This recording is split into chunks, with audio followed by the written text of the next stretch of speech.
Well, thank you, welcome. Let's start because we're running out of time. Let's start with this panel, Democratization of Cultural Institutions. What is the way forward? We have, the relevance of the people here. We have Sara Brigenti, Laia Fournet, Pedro Jiménez, and Julia Pagel. Allow me to briefly introduce them to you. Sara Brighetti is the subcommission of the National Plan for Arts in Portugal for 2020-2021. She co-designed the future plan for museums, commissioned by the Portuguese government. From 2011 to 2019, she directed the Museum of Money at the Bank of Portugal in Lisbon, and previously she was head of the Education Department of the Pablo Arriago Museum, advisor for the art museum, musical arts, culture, and communication. So she understands her practice always in favor of the promotion of cultural democracy and cultural rights of citizens. Laia Fournet, at the end of the panel, she's sociologist and co-founder of the cooperative La Hidra. Her career has been focused in common goods, urban common goods, and the rights of the city. She participated in several urban movements in the city of Barcelona. She's been an expert and advisor for several public administrations. Between 2015 and 2019, she was the head of cabinet for the participation department of Barcelona City Council. Her activity has been marked by research into public and community institutions, allowing for appropriate and most democratic and redistributive management of public institutions. And Pedro Jiménez, member of CEMOS 98, Sociedad Cooperativa Andaluza, responsible for several projects. From this cooperative, he carries out mediation processes, promoting relationships between public institutions and artists. He aims to implement projects for developing a culture of participation, promoting forms of more critical participation, and we will be talking about this. And then Julia Pagel. Julia is the Secretary General of the Network of European Museum Organizations, NEMO, art historian, director of projects in the German Association of Museums, and vice president of the Executive Committee of Culture Action. Since 2019, no, not right, so we need to punish someone. Since 2019, she's a member of the group of experts in cultural heritage at the European Commission. Since 2021, she is part of the Council Advising Europeana, correct? Yes? A digital platform of cultural heritage in Europe. Having made these brief introductions, we will carry on with a 5 to 10 minute brief presentation, and then we will open up the floor with a open discussion between us, and we'll open up the floor for any questions that the audience may have. So this panel is on democratization of cultural institutions. What is the way forward? So the profile, or what the question was given to us, is the idea of conditions, democratic participation in cultural institutions, and the role to be played between multiculturality, decolonization, and cultural hegemony. The title of this panel, as I said at the beginning, which is this one, is one in which we clearly see that this can hide a trick at the beginning, because there could be processes. The question is tricky. Can there be specific democratization processes of cultural institutions in relation to other public institutions? That is, this hypothesis that institutions, just because of the mere fact that they are culturally guided, are better institutions than others? This could be a lie, couldn't it? Because an important part of cultural institutions, at least the ones I know, are by and large managed according to criteria that are dependent on corporate and political policies that are far from the common interests and rarely respond to the needs and demands of the social fabric that make it possible to engage in cultural processes. I believe that the standards in democratization in any institution should be combated from all fronts, because the current increase of cultural institutions has a lot to do with the role assigned to culture as a place of admiration, but also of curation, and especially in times of disaster and ideological conflict. This shows that any democratization of the cultural apparatus requires unavoidably the recognition of social dynamics creating culture. Without balanced social dynamics, culture is just refuge.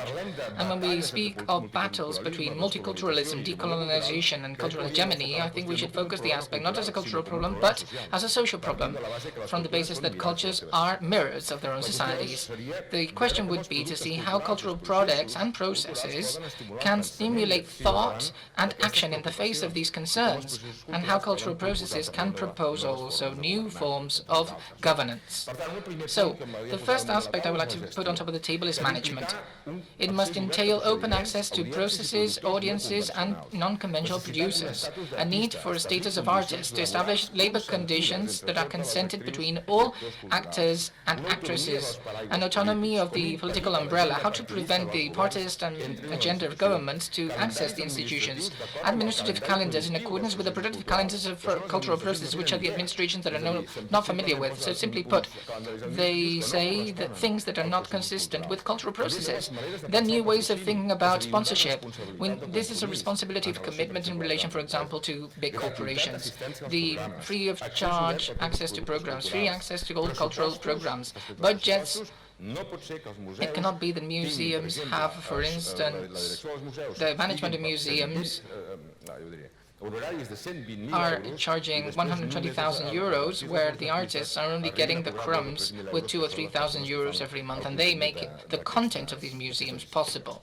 Laia, for instance, Laia Fournier referred to some emails that we exchanged before we meeting here today about the experiences of self-assessment to measure the impact of management processes in the community. You may refer to that earlier. That's very relevant. Then Julia Pagel also mentioned about the need for cultural institutions, specifically museums, to take on an agenda that promotes diversity, inclusion, and citizen empowerment as a way of supporting a democratic culture from a will of decolonization, sustainability, and digital response to a volatile, uncertain, complex, and ambiguous reality. And the first step, as Julia said, was to face the structural and operational underlying factors in cultural institutions. And this clashes with the fact that currently there are hardly any development of powers with capacities and methods for transformation or competencies for managing change in museums, at least. Maybe later you can explain us more. Now, next, contents.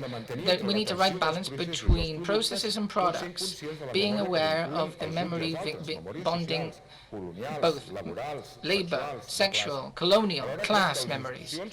Institutions must be prudent and be alert in the use of future imaginaries. Imagine most institutions are committed to these frameworks of thought when we have hardly time. And we need to look for this time in the future. It is invisibilizing the present. This craziness with new technologies is used to neglect certain concerns in society and to provide context with a mere spectacle or show. Being capable of incorporating social and humanistic approaches is very important at the time when these algorithmic governance are saying to us that social sciences and humanistic sciences are useless. So, I believe this is very relevant. Museums should be focusing on the conditions for showcasing their products. And I'll conclude with the last aspect, which would be education, I believe. The Sara Briganti mentioned about recently the need to always bear in mind a double interdependence, the one linking education and culture, which has failed in Spain, absolutely, and also in Catalonia, because the commitment to culture in Catalonia, the relation between culture and education in Spain and Catalonia is practically non-existent, and the one between institution and citizens, which she formulates the term institution and not institution, as mentioned in the Porto Santo Charter. Recently, along these lines, the definition of key concepts such as attention, commitment, trust can favor a policy that is more democratic, more inclusive, and more diverse, that it revolves around remodeling of the role of culture in education. Recently, I took part in a discussion table on the construction of these new methods and formats of education in Catalonia, and it was a shame to see how this insistence on the part of think tanks and political managers of this idea that we need to raise awareness among society, as if people were not sensitive enough, as if people were not sensitive, and we would have to give them a horizon they need to get out. This is a very important discussion, because if we think that we need to raise awareness among society as if they were not aware already, then of course culture will only be a mirror of that, and this is an important discussion. I'll just leave it there. And let's start. I did it in alphabetical order, so Sarah, we'll start with you. Thank you. Good morning. Thank you for this introduction that manages to resemble all our voices, and we all come from different point of views. I will ask if you can put my presentation. I will show only 2 slides and just say good morning. I'm really happy to be with all of you today in this conference that I think it's really inspiring. And so I will speak as a woman, as a cultural agent, as a promoter and co-author of the Charter of Porto Santo, and I will speak a bit about this charter. And on behalf of the National Plan for the Arts in Portugal, which is actually my place of speech, and it's in the place where culture and education meet. So this Porto Santo Charter, it's an European document that was issued in 2021, and it's intended to inspire actions that will reinforce cultural rights and cultural capabilities, and as well to strengthen the culture, the role of culture in the House of Democracy. It contains 38 recommendations asking everyone at different levels to be responsible for their cultural horizon. The Charter was created using a participatory methodology. Then it has many, many authors, as well as it has NEMO in it, it has Culture Action Europe in it, and many other civil organizations. And it was as well inspired by many previous documents, such as the Charter of Rome that was named before in this conference. The Charter was created on the assumption that we have to value democracy and that culture can really play a role in this value. And with this in our minds, with these concerns, we have many questions, and 2 of those were, in a context of radical change, can cultural policies help to strengthen the health of democracy? Are cultural institutions open to share power and give the possibility of decision-making in the cultural act to people? It's not enough to aim or to wish for a democratic society. We must act upon it, since we may live in a democratic state and still life can be remain authoritarian. Oh, okay. Thank you. Actually, okay. Democracy is a process of sharing power. It's a process of finding consensus. It's as well a compromise. It's about togetherness. It's about the desire to express our freedoms and the respect for human rights. On the other hand, cultural democracy as a model relies on the assumption that cultural citizenship is a fundamental right. A commitment between people and organizations within a system that recognizes diverse cultural practices, safeguards heritage, and promotes the conditions for the fulfilling of these rights. When advocating for cultural citizenship, I am saying that all people are cultural agents, not passive spectators of their lives, but actors, users, creators. As a matter of fact, people must lead cultural citizenship. This is not for institutions or for governments. This is actually a civil rule.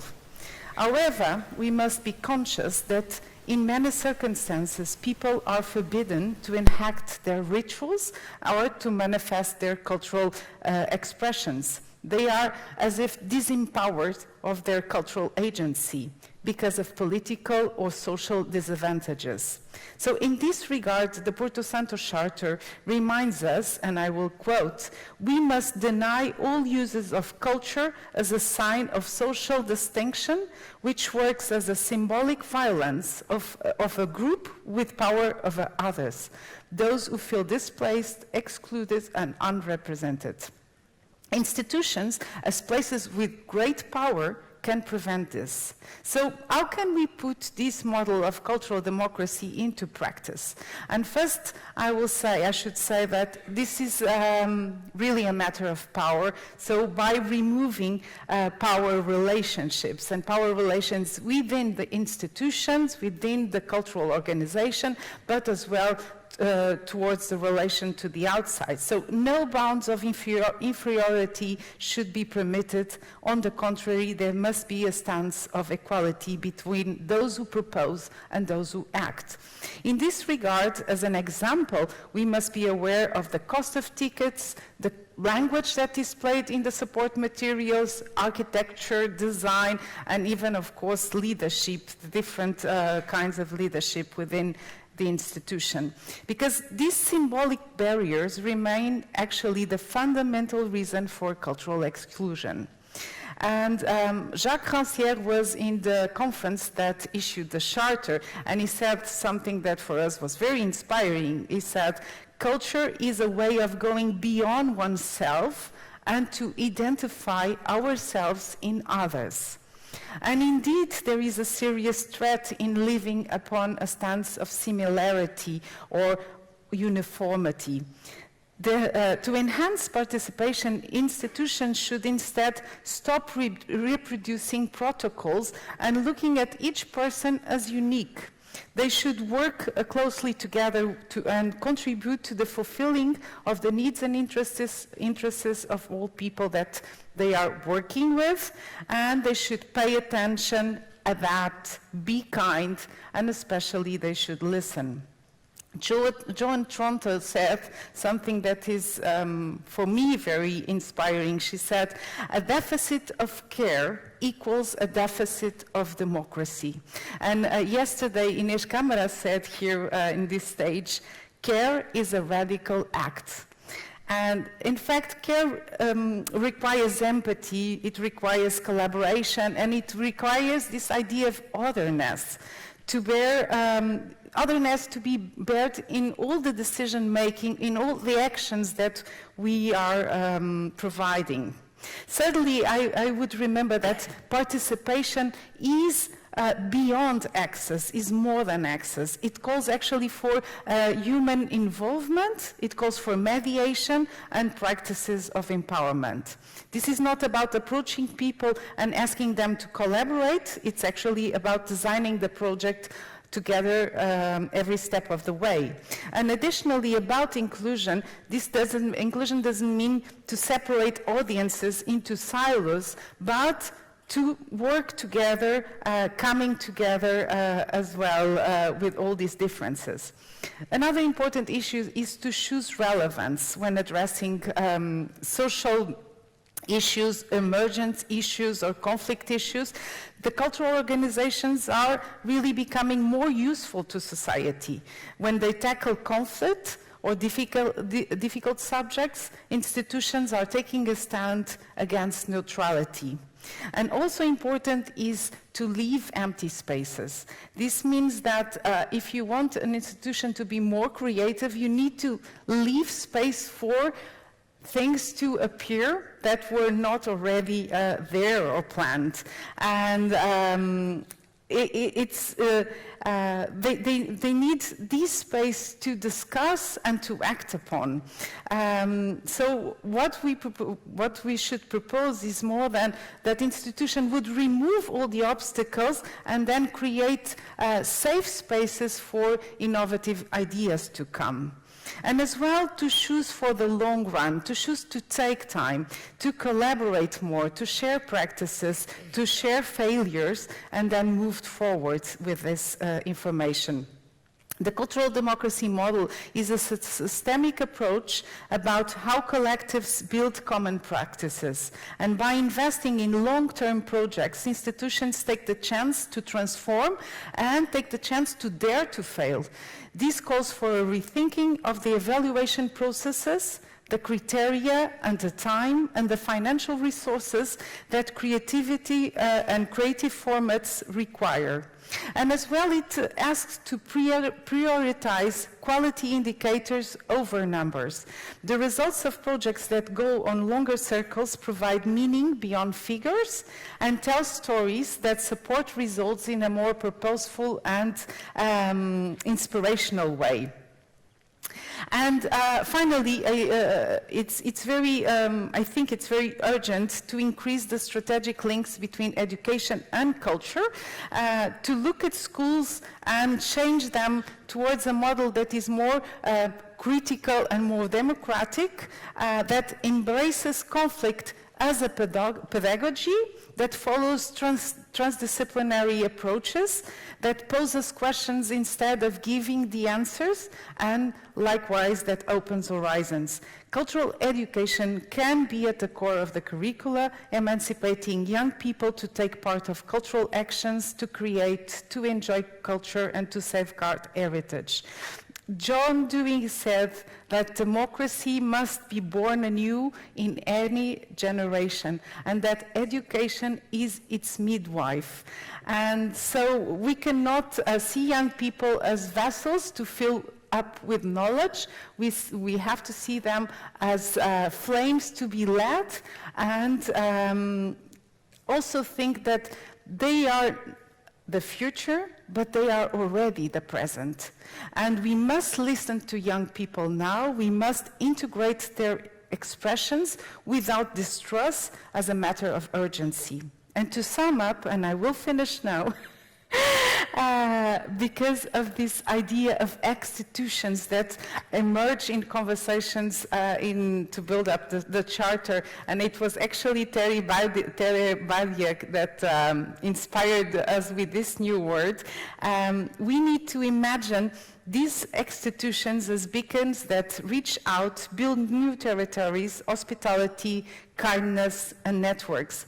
Institutions dare to change their practices despite prejudices, fears, and other symbolic barriers. Institutions are centered in people. They work in a model of cooperative intelligence. They care for, they are useful. They know how to go beyond the obvious, and most importantly, they know how to become the other. Thank you. Just to start.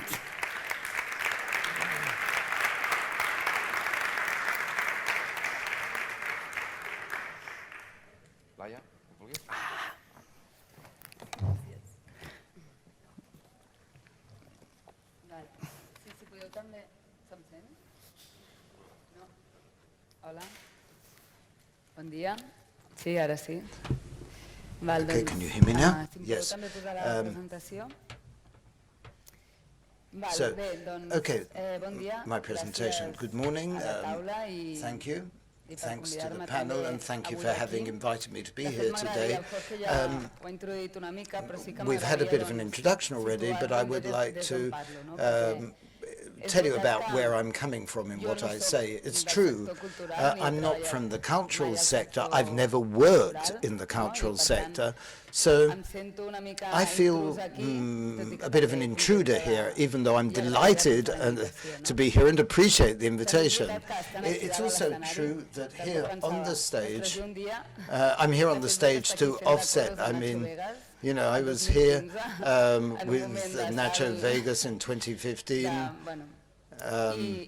But anyway, I don't know if that counts, but as culture, but anyway, but beyond that, my career, as George Jorge said, is more related to how we advance with forms of local democracy and how we can extend the margins of cooperation between that which is public, institutional, and that which is the terrain of the citizen, the community. My trajectory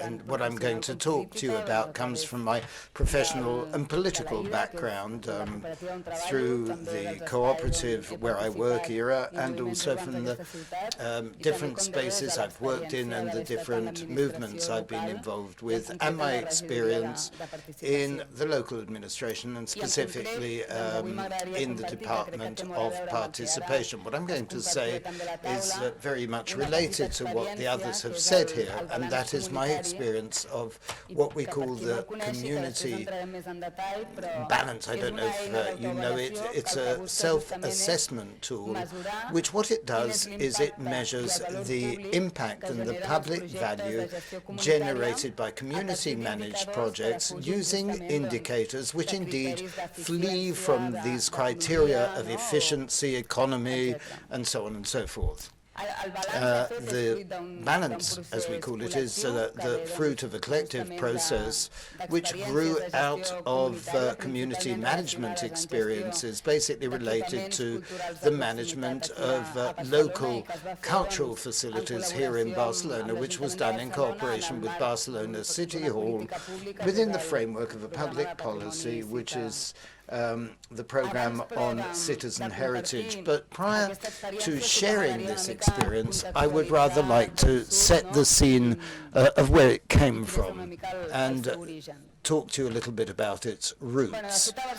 Well, in fact, in Barcelona, there are more than 30 different facilities or services which are run by the local communities, which propose a new form of relationship with the local authorities. We understand that that which is public is something which is common, which is of everybody, of all, of the citizenship. And thus, public affairs not only pertain directly to the public administration, but that the citizenship can also participate in the management of these public resources and provide, let's say, a supplementary added value, supplementary to public action. This model, therefore, goes beyond the vision of the user or consumer, and that means that it also breaks away from the mercantilized supplier user kind of outlook.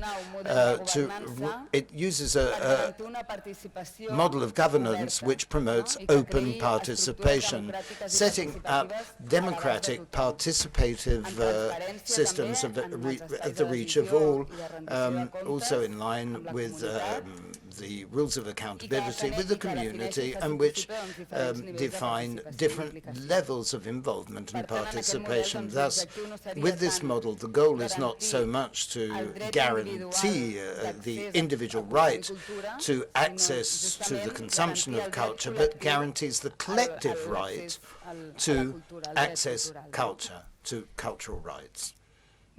Okay, having said that, so from these local cultural facilities, we saw the need for the administration not to assess them as yet another provider of cultural services, but to assess the impact, the added value that that kind of management brought to the community, the public value. And from this need, we saw that we needed to carry out a joint effort between the administration and the management of these facilities, the collective management of these facilities. It led us to develop this assessment tool, which I would like to share with you in broad terms today. I think it could be useful as a guide as to, the way we want to go in terms of our cultural institutions, be they publicly managed, collectively managed, privately managed, or whatever. But I think that this is a good way to help democratize these practices. Okay, so the balance, what it does first of all is define 4 main areas which are considered essential, the basic pillars that define this form of community management.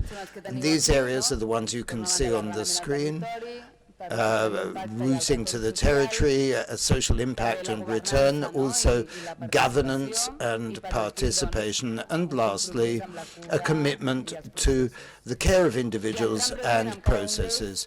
Going into each of these pillars briefly, with regard to the routing in the territory, what we measure here, what we value is how the projects are oriented towards the needs of the local territory and to what extent it considers activities on a social, associative level, or whatever. So it values the relationship between the project and institutional, productive, and social organizations with the dynamics of the associations and the collective activities, and also their ability to listen to what is going on around them, to their local environment. In terms of social impact and return, we also assess the positive aspects of these projects that reach beyond the local community. Also, how these practices can promote cooperation and development on a local level and economic level, if that is pertinent. It's not a mercantilist outlook. It generates a new economic outlook which is transformative, androgynous, and which detects the needs of the territory at the same time as it is seeking solutions with the structures already in existence. So we assess there how it fosters community economies. You have the social basis of the project, what internal and external assessment elements are involved, and so on. Thirdly, we have the aspect of governance, which is one of the great challenges we have before us. And in this case, we assess how, for example, what the channels of participation are that are scheduled within these infrastructures, how they incorporate the participation of the users, the destinies of the services in the project, with different levels of involvement and different objectives, whether there are or not deliberate actions to promote such participation. Likewise, to what extent it incorporates a diversity outlook, and what mechanisms and channels of transparency and accountability exist. What is the degree of openness of the project? What economic, social, or cultural capital you require to access it, whether you need specific or other knowledge or know-how, and then also the existence of public channels of information to democratize and make the project more accessible. And finally, we have the area that we call the care of persons, processes, and the environment, which is related to the commitment with the fundamental ethical rights, such as the quality of labor, human rights, the promotion of diversity, gender equality, and environmental sustainability. I'm sorry, we've lost the lady now. I'm sorry, we can't hear the lady at all now. We're terribly sorry to end the existence of plans of equality for the promotion of diversity, or the existence, too, of internal mechanisms to guarantee the well-being of the collective itself. So that's an overview of the aim of this assessment tool.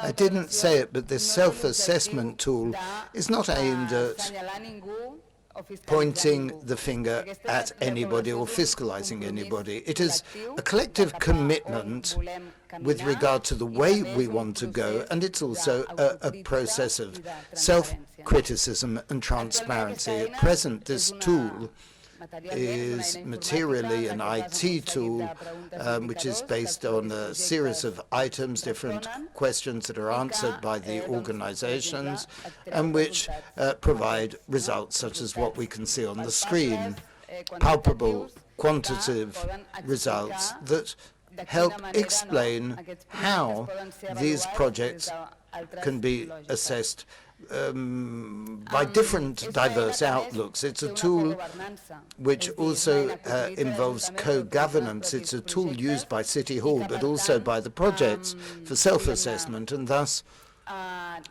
let's say, there's not, I mean, it's obviously a dynamic process. These indicators change, but at all events, we always are in agreement on the practices of collective management and public policy. The balance, I mean, this is just a small example. We also work with the Barcelona Institute of Culture to incorporate a route which was specific to cultural projects for the use of this tool.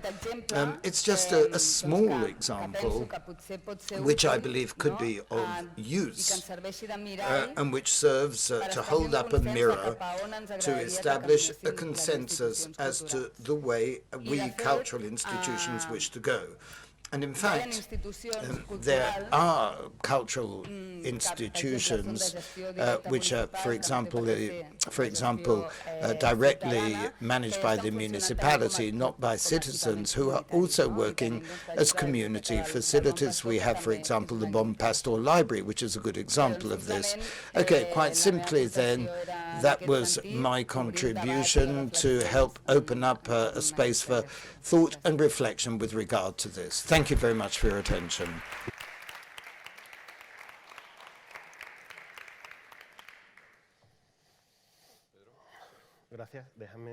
Thank you. Please allow me. I don't know if I'm going to use this or not, but no, don't put up my presentation yet. Later, if I want, I'll ask for another picture. Thank you very much for inviting me. The truth is, it's a great pleasure to be here in this context to talk about cultural institutions when I don't belong to any cultural institutions myself. This is also interesting from the point of view of when we talk about cultural institutions. There's a lot of mention made of museums, and I would like to think that cultural institutions go beyond museums. And going on from what's been said about education, I would talk about the idea if the school is not really a cultural institution. Maybe we believe it should be, so that the relationship between education and culture flourishes better, but obviously we can agree or not that culture exists in the school, and that is where culture is generated. Some people call it subculture. I don't quite know why, but obviously this point about the school is one of the things we've been looking at for some time, since I believe the gentleman said 2008. But before carrying on talking about something, I mean, I don't want to repeat what's already been said. What I would like to do is talk a little bit about two issues. One, obviously, my voice here, and I think we share this amongst many of us. My voice obviously represents many different people, in my case, with this concept of forming part of a cooperative, working in projects and social and cultural projects and processes for more than 20 years. This obviously provides a positive weight, which generates commune, which I think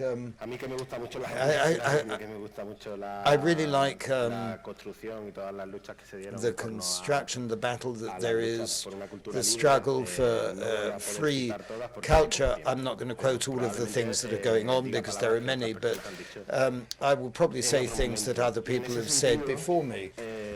In that sense, okay, well, quite simply, if you could put my second slide up.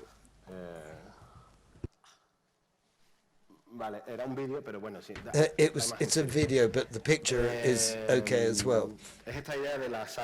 This is the idea of a waiting room, understood by all of the people who are not represented here within the context of a panel talking about diversity. It's a kind of the waiting room of history, all of the colonization that we've had. As white Europeans, something we have to take on board, and I think that this is important, not to be polemical about it, but we have to radicalize these waiting rooms, because that's the only way we will truly construct a democracy of people who, many of whom, do not even fit in communities or even with the concept of citizenship with their papers in order and all of the rest of it. So, from the exercising my whiteness, I would also like to put a word out there which I think is interesting from the many findings that there are, and I think that you should seek with the last Congress on Citizenship that was held to avoid tokenizing. I mean, you know, this is, I think we need to resolve this problem because there is a racialized person on the panel. I think that this is leading us to rethink, to construct or deconstruct the concept of mediation. Since '98 we've been working on different projects, different processes. I'm not going to focus on that, but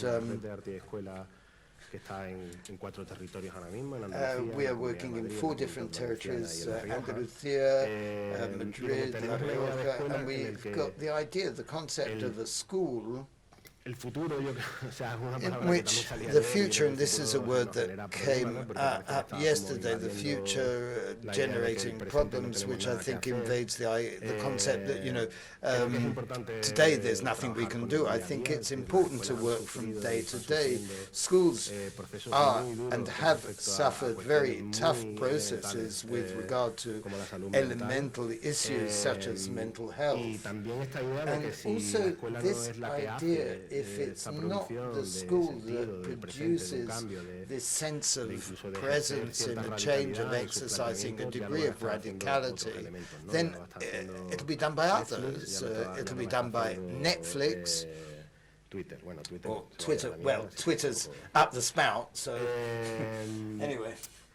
I think there was an idea that Marina Garcés said when presenting the Charter of Rights in Cuenca not so long ago. I think the idea, if we have this concept of a new social contract to build upon, also referring to the UNESCO paper, we cannot look at a new social contract for culture and education without a true form of equality in terms of who generates such a contract, because otherwise it would be an imposition. So we need to consider mediation and all of the work that we do between, you know, being neither teachers nor artists, or we're kind of in a no man's land in the middle of all of this. We want to understand this as an idea of building an architecture of trust, understanding the process as building this trust. And I think that, you know, with the balance, your balance, you can measure this, but it's hard to see how to do this as Jorge was saying. And the question too is, the public administration is there to solve these problems or to ensure that this happens is possible, or to boycott it, say, oh no, none of this can be done, and sort of, and mediation is not, an artistic approach. So, I mean, there's a whole series of management mechanisms which are really placing obstacles in front of those of us who are administrated upon, and we need to, consider how to break it. It's maybe, the administration should be bought by Elon Musk so he can put it up the spout as well. I'd also like to just leave two ideas floating around, how we can mediate in an increasingly privatized digital environment. I think that is another important thing to bear in mind, because we are living in a society which is increasingly even more capitalist. I mean, I think, the force of capitalism is getting stronger day by day. And as Wilson Gilbert said, capitalism in reality, what it is calling for is inequality. It feeds from inequality. Racism is quite probably the main motor of capitalism, and that's why our society is so racist. To wind up, I'd like to quote from a text that we wrote some time ago, in 2016, thinking about this idea of democracy and cultural centers, and with respect to this definition, to look back, not just thinking of the future a little bit, about what we're saying in 1916 with regard to the processes of mediation. Process of mediation is not a place to infantilize complex processes. Quite the opposite. Mediation should be an investigation in the first person and plural, and it should be between peers, where what we learn from the process, integrating the investigation of the process itself, sharing results, and understanding cultural processes as tentative, where error is not a mistake, but where the only failure is when we go with preconceived answers. We need comfortable spaces to come together in common and find spaces to radicalize our theories. Thank you very much.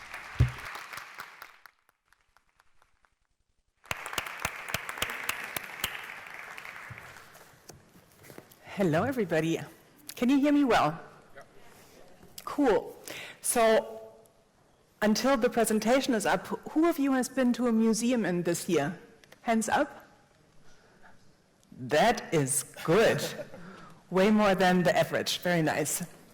So my presentation will be about what museums need to do, and also what they need in terms to become social power plants, or places where social transformation is happening, or at least supported. So I want to look at what has to happen inside the museums, but also what has to happen in terms of frameworks.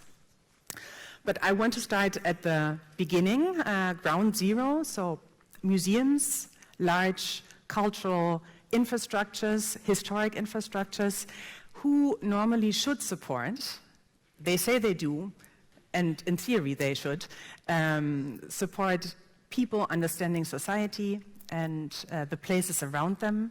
And also, lately, they are focusing a lot on social transformation. They're focusing on inclusion, they're focusing on cohesion, they're focusing on equality. But a lot of people don't see that. So why is that? I think one of the facts is that the collections in the museums come with a history and societal connections, but these societal connections have been lost or they have been ignored. Museums, the objects in museums carry notions of violence, of colonialism, and also of suppression, and most of the times they've gone through, say, a process of curation that excluded some and made others into objects. And one could also say that museums have for a long time collected, but they haven't connected. And I don't know whether it works with a clicker or with just saying next slide. Let me check.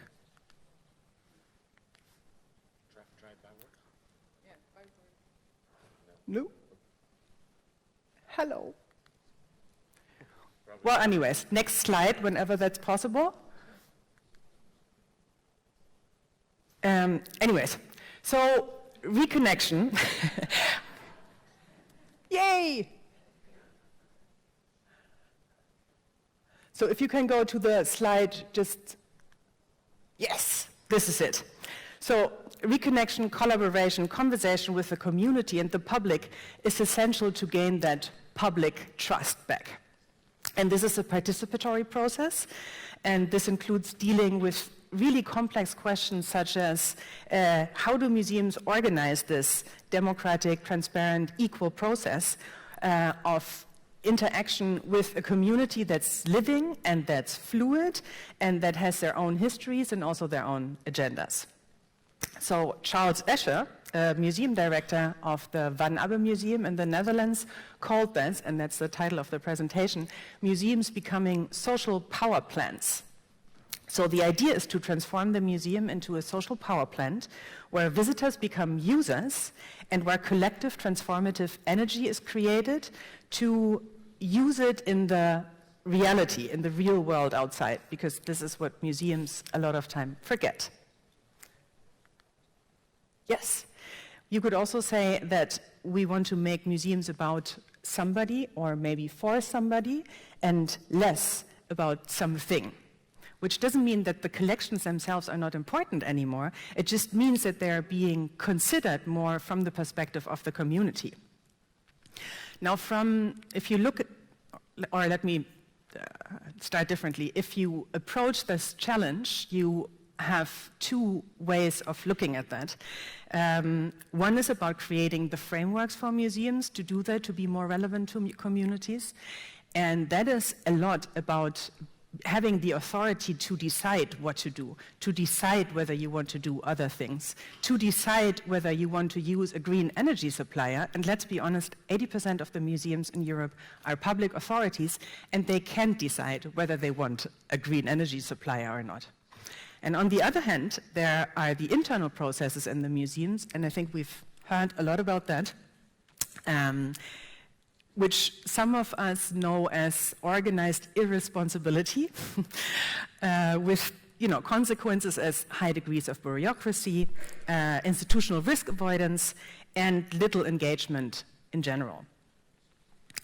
I think in the present we see a sector where a lot of stuff is happening already, but it's happening mostly directed at what's visible from the outside, so say collections, programs, exhibitions, digital outlets. There's a lot happening when it comes to fostering diversity and inclusion and democracy and decolonizing, empowering. But if you look into the internal processes of the museum, the very way that we work, the way that our staff is structured, and I can tell you it's predominantly white, the way how we set our metrics of success, we are still very much working like a public authority, like we used to for the last 50 years. I think, however, that without acquiring that competence, we cannot really face any of the real global challenges, and that brings me to this wonderful picture. I actually stole that from another speaker of one of our conferences, Mike Edson. This picture is of Kathy Sierra, and she was actually looking at the renewable energy state of play in the US. What she's doing is that she says that we, museums, most of the cultural institutions actually, are on the blue side, where we are now, and with incremental work, we can go a little more to the big frickin' wall, but where we need to be is in this red part, and that we can only do if we change our processes. I have heard you say that arts organizations normally think that they are good per se, because we are art organizations and we are good. And I think that this really doesn't help us to get any better or any more relevant. Often we refrain from political activist approaches because we don't want to challenge our neutrality. And I get that there's a lot of good arguments to do that, but with the world changing faster every day, we really need to challenge some of our basic assumptions. And one of the basic assumptions of museums is people go to a museum, they learn something, they come out with wisdom, action, and then they are changing the world. But that's not happening. When you go into a museum, you learn about climate change. You are not a climate activist. So what we need to do as cultural organizations is to really do this one more thing constantly. And I know that this means that we have to go out of the comfort zone. But in the face of challenging problems all over, societal, technological, ecological challenges exponentially increasing, I think we really need to do that. And that brings me to another question, which is, what are we going to do, thinking about that we could always do one more thing? I mean, there's always something more to do. So I think a lot of organizations do this, maybe this way. Ha! Yeah! So, and that could be us, that could be Nemo, by the way. So what are we doing? Many organizations, when approaching what are we doing, are doing two things. Either we are frantically doing whatever is fashionable at the moment, whatever looks good in our annual report. Also, whatever kind of funding is available right now. Or we are building the ultimate strategy, which after long considerations and investigations is mostly an old hat when it's published already. And I think a good example is, for example, the EU's digital single market strategy coming out 2 years too late based on assumptions that were already old when it was out. So addressing this real impact is really hard because I think a lot of the organizations focus on the what rather than on the why. Oops. That's a little too much. Anyways, on the why, but if you focus more on the why, then only your instruments and methods change, and you can change the what because the mission is solid. And that also brings me, yes. And that also brings me to my conclusion in what makes museums successful, at least when it comes to the internal processes. Being successful in terms of really mattering to communities, you need a solid why. You need a mission that doesn't change even if there is a crisis. Just the methods and instruments might change to fulfill it. You need an agile approach, which always means following the situation over a plan. You need constant, transparent, and equal communication and collaboration internally and externally, so that means with staff and with stakeholders. And you've said that, Sarah, you need to consider failure as a part of the game. And I know that funding logic, especially for cultural institutions, is not built on failure. We always have to report that everything was really, really, really successful, but this is not the grounds on which we can become any better. Create a bigger N. Having said this, so we have this agile, open, wonderful museum. Unfortunately, this is not going to change the world. And why is that? Because we have to create a bigger end. We have to bring more people into the museum, basically in any cultural infrastructure. A Eurobarometer study from 2017 said that 41%, 42% of Europeans were visiting a cultural site once a year. And that includes all cultural sites, including cinemas, including theaters, including music venues and museums. So a very, very positive estimate might be that 10% of the populations are actually going to a museum. So even if you have the best exhibition there, the best exchange program, if only 10% come, we are not helping each other. And that's it gets even worse. If you look further into it, into the who's visiting, then most of the people are white and old. So white, older people discuss about how to challenge democracy, climate awareness, and equality.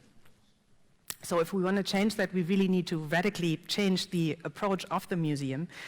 If these efforts that we are making for our democracy, for decolonizing, for climate awareness should really go beyond this big frickin' wall that you just saw there.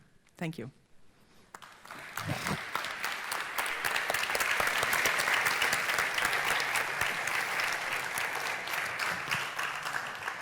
Hola, hola, hola.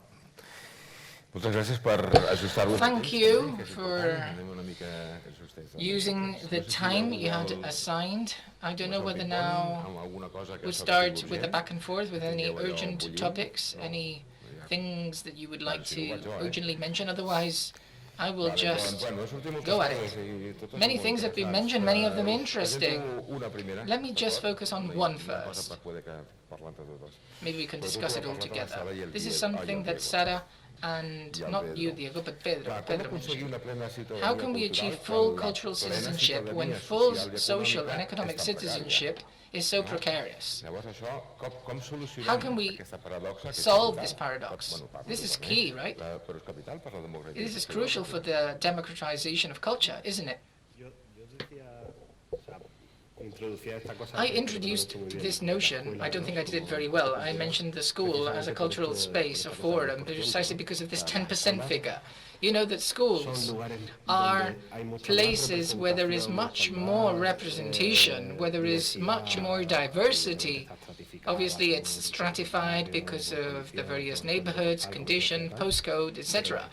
But schools are places where there is more democracy, or where there is more citizenship in complex terms.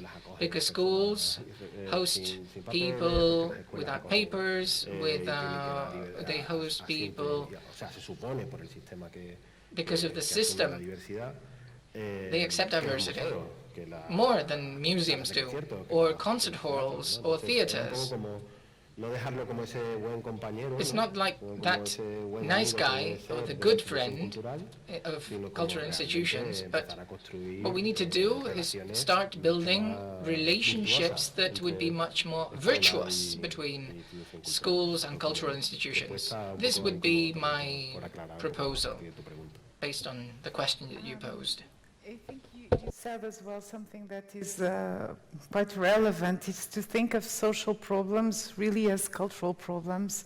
And it's really, in school, everything is happening. In school, people with no papers, racialized people, everything happens. It's really a laboratory. So actually, if we think of education as a form of emancipation and empowerment, we are preparing citizens to overcome the lapse of inequalities and the lack of democracy.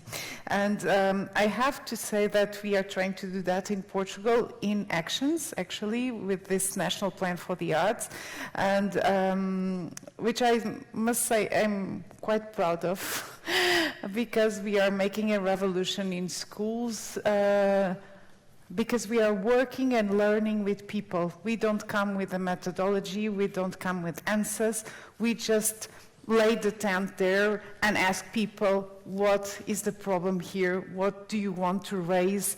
What would you aim to construct here? And we listen and we learn. So I spoke about collective intelligence, and I truly believe in that, because we are taking information from one side, bringing it to the other, and no project is the same, because everything is raised from the community to the outside. And it's very systemic, because as a plan that is both of education and culture, we are actually not from one side. So we have a lot of freedom to move.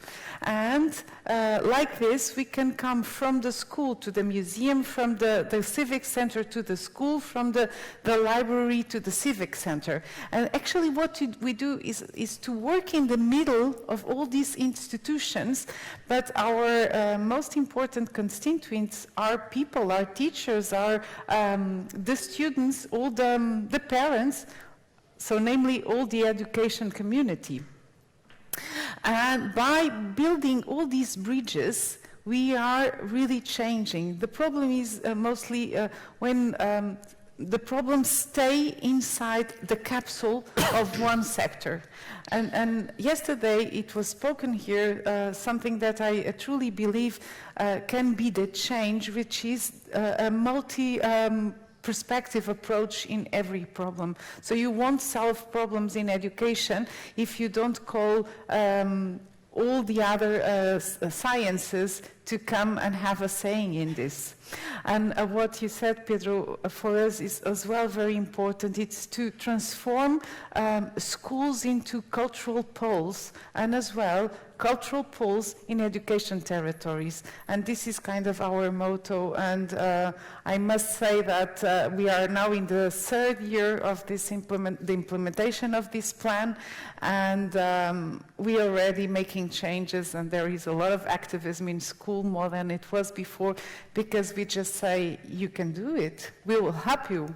How can we construct this together? And it's really an assembly.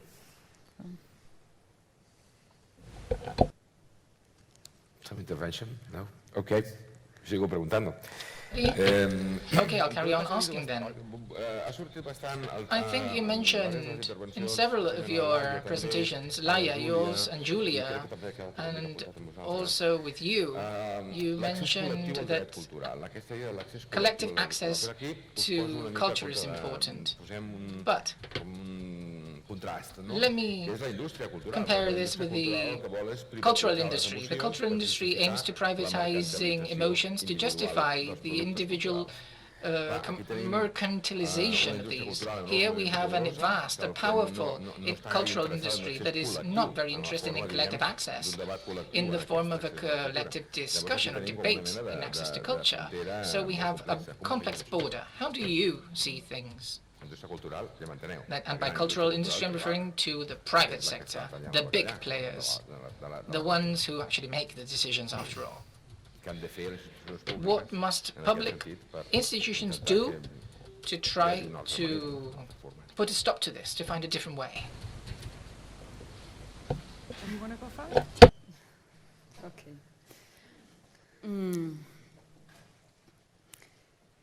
Bé, segurament això no només és un repte Well, del sector I think this is not just a challenge for the cultural sector. que ens pertany segurament a... This is probably something, El que dèiem, no? O sigui, de quina manera l'administració I mean, we need to see how pública the public ha traspassat administration tant la has seva responsabilitat exceeded com- its responsibility com la pròpia gestió dels serveis and públics the i management of public infraestructures services or a infrastructure un sector and privat has assigned que it posa per to a davant private la sector mercantilització that places i l'interès mercantilization particular, el lucre, and individual interest, altres profit, interessos, in front of d'interès other general, more de public bé- de bé interests. comú, no? Aleshores, crec que aquesta ha sigut I believe pràctica this que, com a has mínim, been the common a l'estat practice espanyol, però no només, diguem-ne, that we've ha seen here in funcionat Spain. més, en quant a això, a la This gestió has dels been what we serveis have i les seen in the infraestructures management of públiques, public services and I per tant, aquí, infrastructure. doncs, hi ha hagut una And in clara this aliança regard, amb un I believe there has sector been a privat clear mercantil, que en el cas de la allegiance indústria cultural, with the doncs, private no sector. es And in the diferencia cultural d'un industry altre is no sector different privat, than no? any El other que private deies tu de les sector. institucions, As no? Perquè sigui you cultural, mentioned, in order for it to be se li cultural, pressuposa we una presuppose there bona is intenció a o good una intenció intention diferent or a different que, intention, doncs, right? no sé, altres tipus And in de other serveis services, públics, no?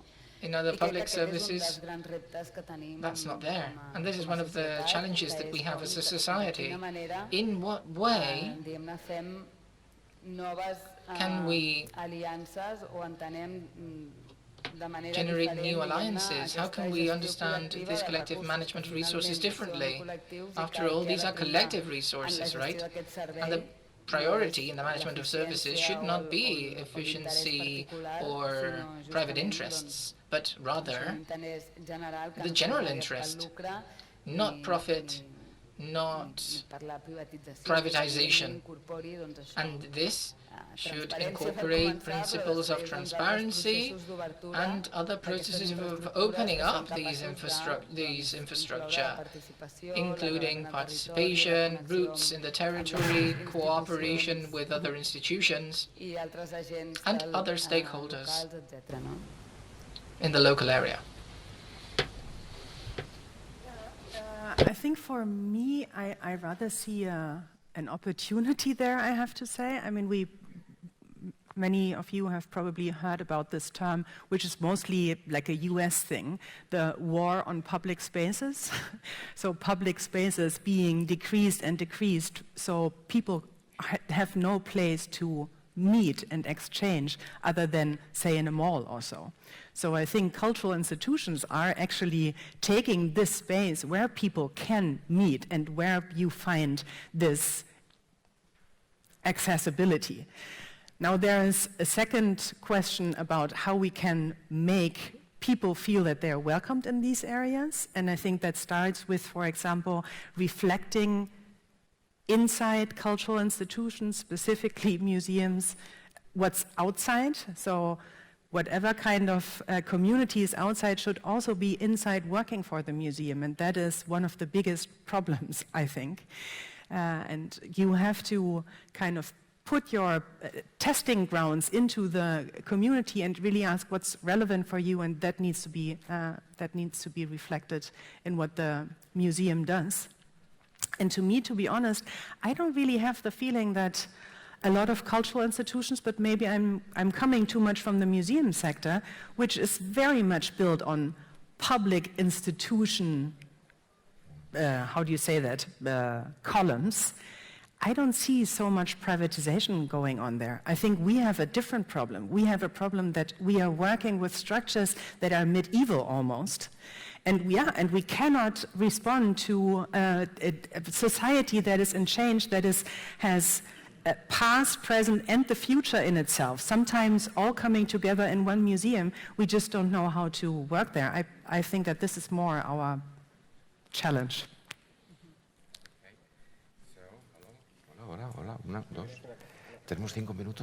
We have 5 minutes left. Let's be brief, Pedro. I just wanted to say, just imagine the end of the cultural industry. It would be even more difficult than imagining the end of the world. I simply believe there are two clear strategies. First, to start to support all initiatives that revolve around what you said, that is the situation of artists, that is to generate all the necessary conditions for the large companies not to make the situation worse, to be strong. And the other strategy would be how to introduce ourselves into the mainstream media, such as Netflix, so that from within we can promote and generate different types of discourse, not lose this opportunity. Hi. Any questions? I've been told we only have 5 minutes left. I see a hand raised. I can hardly see anything from here. So there should be a mic, or are you just going to say it out loud? We'll wait for the mic.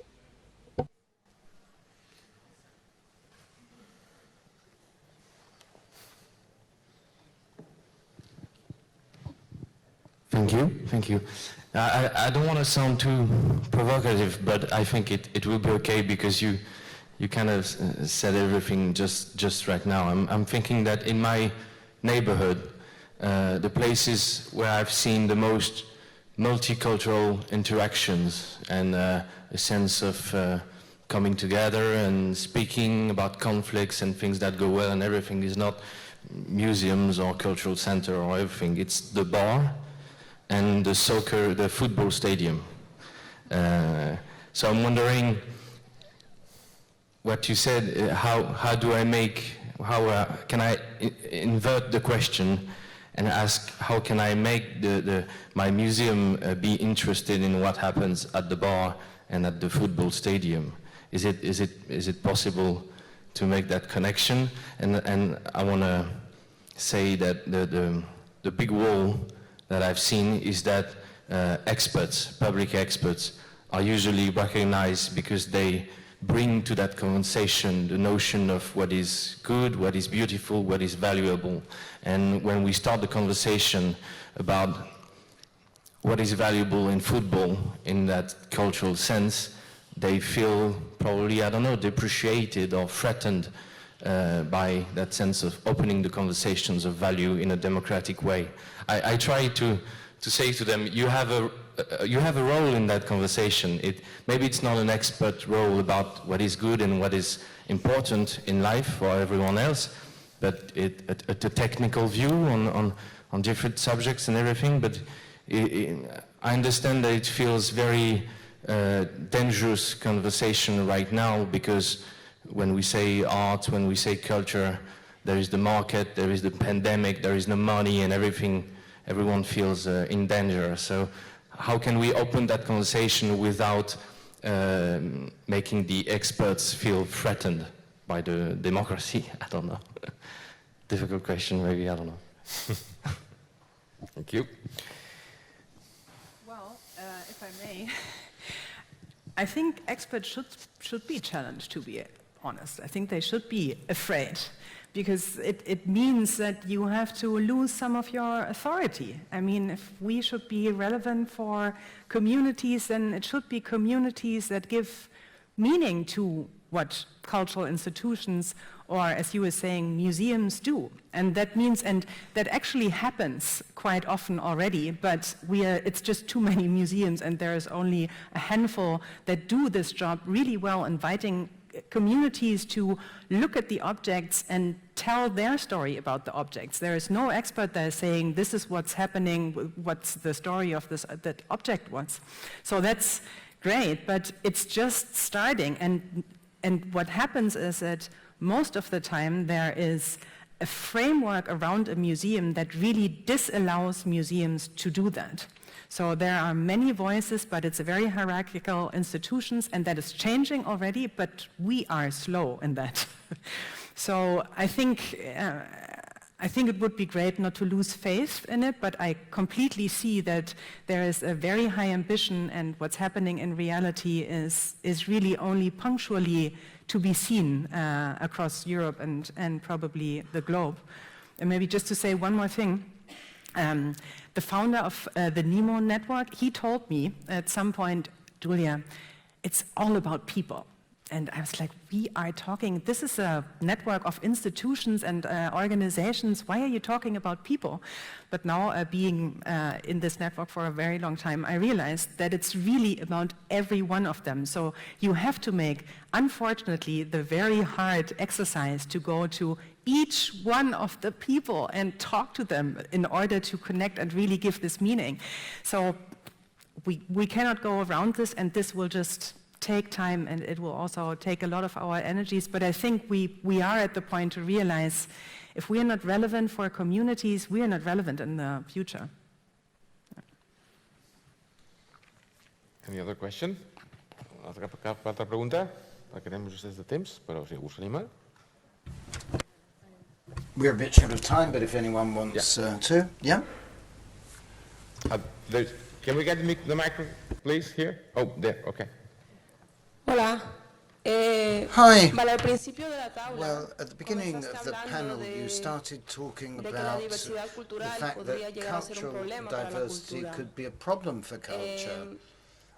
En un debate in con a mis compañeros, yo trabajo en un centro Discussion cívico with my y en un colleagues, I barrio work que es at a bastante civic diverso centre in a culturalmente very hablando. diverse district, Y culturally bueno, hemos llegado a la speaking. conclusión de que We posiblemente si came to dejamos the de ver conclusion that la quite multiculturalidad como possibly, un problema, if we stop seeing más allá de verlo como un multiculturality problema, lo as a vemos como problem, simplemente but seeing it una situación as social, a simple social igual situation, las cosas cambiarían, things would ¿no? A la hora change. de democratizar un poquito We más need to la maybe cultura. democratize Si comenzamos a like that despolitizar, culture more. If we start depoliticizing en la cultura, en culture, algunos o muchos aspectos, in posiblemente many llegaría a esta aspects, then democratización maybe, real, you know, ¿no? we could Y achieve bueno, es más que true una pregunta, era democratization. simplemente un apunte. More than a question, I think it was a reflection.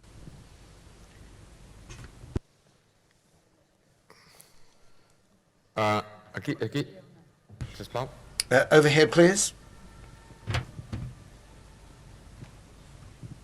Hello, it's Tomasz from Krakow.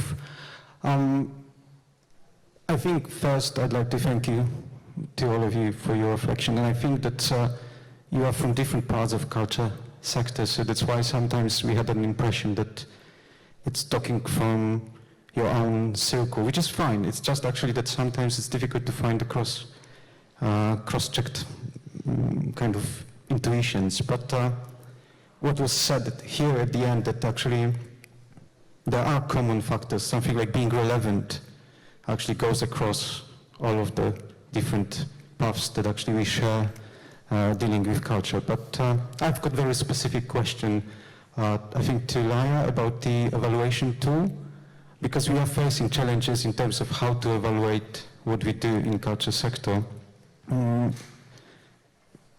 Is there any access to this tool in English, for example, so we can, or maybe just to have it translated in a way? Because I'm very curious actually what is being evaluated there and how it's being done in a more specific way.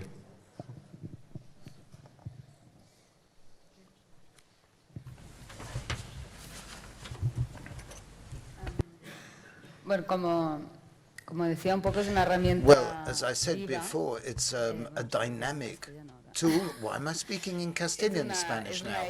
It's Viva, que està en a evolució i live, que, per exemple, dynamic doncs, la tool primera in versió que es va constant fer, doncs, evolution. ara The ja ha first estat modificada, version no? has already become La something of the primera past. versió It's que been vam fer és modified. The online, first online, en la version, que yes, a nivell it's an online online només està en tool, català, which we only have in però sí que Catalan vam traduir online, but we did translate els primers indicadors que es van the elaborar sí que first estan traduïts a l'anglès, indicators en un into document English in a Word La segona document. versió crec The que encara second no- version, I encara don't no think està we've traduïda. translated it into Però en tot English cas, yet, but at all es pot events, compartir i we buscar could eines share també, it with doncs, you and diguem-ne, find ways per fer-ho més extensible to make it more open to all. i ja està. Yep, that's it. Molt bé, ja m'han tret fins i tot l'àudio, així que res, no tenim més temps, m'han fet multitud de senyes. Okay, I'm de que afraid ja we've no run out tenim of temps, time. per I'm tant, being moltes made gràcies lots a of signs to. vosaltres per Thank you all very much to our speakers. Thank you to the audience for your participation.